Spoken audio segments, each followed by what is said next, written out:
Go across to Jonathan Pfahl, who's our business expert on the show, with tips on how to improve your family savings. Hello, Jonathan. Hi, Chrissy. How are you? I'm good. How are you? I'm well. It's good to see you again.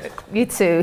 Now, I know you've been travelling, but you're back now. Back in the UK, as always. Good to be home. Okay, great. So you're going to be talking to us about family savings. And obviously we had a lovely family before the break, and they were doing their businesses and stuff. What did you think about the story? I thought it was a fantastic story, and it's so nice to see such a loving family where Pat and Sue obviously work together in the business, but have really given Nikki, their daughter, so much support and inspiration for her to go out and do what she wants to do, great, which really at the end of the day has been following in Dad's footsteps into the music and performance industry. So it's cool. It's great. It's always great to see families like that, because it's not everyone in the UK, is it? No, it's not, unfortunately. I wish it was. Yeah, absolutely. But tell us how we can improve family savings, because obviously money is a big pressure on a household. It is. If there's not enough of it, that is. No, it can be, and obviously for a lot of families out there it is. And I can speak as I always do, to speak as generally as possible to make sure that people can get some sort of,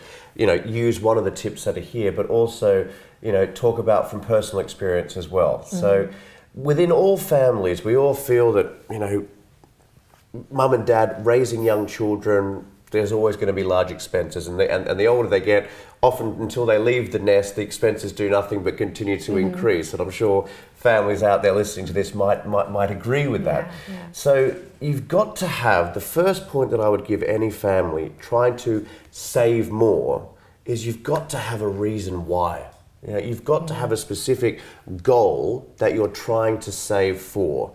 Otherwise, the sacrifices that you have to make in order to get to that goal, if the why isn't big enough, it's too easy to just continue to spend. You lose track as well, wouldn't you? You do lose track, and you see families with the Excel spreadsheet, and they say we're dedicating this amount to groceries and this amount to social occasions and this is much for the school fees and etc. etc.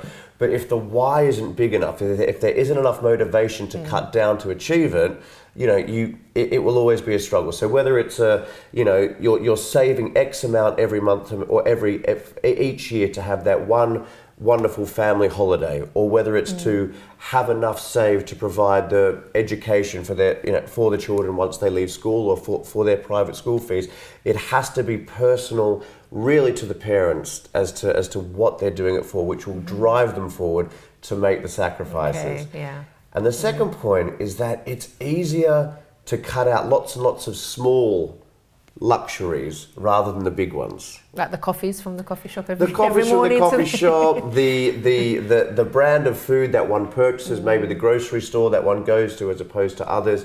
I find it's easy, or the number of dinners out, for example, that people might go on and try and bring that down, rather have people around to yours for dinner rather than going out for dinner. So if you've got a big goal in mind, then the step then to improve and increase the savings in general is it's easier to cut out the smaller things rather than sell the car and take the bus, for example, which is there's lots of little things here and there. It does add up in the end. It does.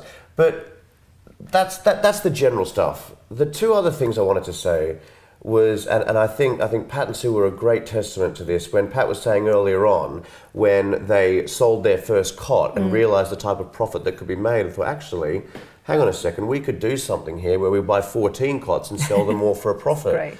It's a brilliant idea to think that if you're both working and you're looking for other ways to find out or generate more income, little business ideas like that, whether you're selling or trading on eBay or other types of trading sites, there are a number of different opportunities that you can do in your spare time to generate some extra income. And I think Pat and Sue were a real good example of a business that obviously it has grown over the years substantially, but you can start small by creating different ways by generating more revenue. Because to have more savings, you either make more money or you cut down your costs, or you combine the two. And there are always different ways that if viewers listening to this could think, well, actually, maybe there is things that we could do. Maybe there are things sitting in our house now that we could actually sell for a profit. Yeah. And the last thing I want to say is children. And what I mean by that is kids are expensive. And every parent listening to this will be thinking, you're damn right they are, Jonathan, they are. And I, from a very, very young age, from personal experience, I was always taught, the value of money. And for the time I was 7 years of age, if I wanted money, if I needed money for something, I had to earn it. Oh, wow, that's good. It was. No wonder he's like this today. Do you know what? And I thank my parents that's good. dearly for it. I used to wash my parents' cars. They had one car each. I used to wash them both for $5 because I grew up in Australia. So let's just call it £5.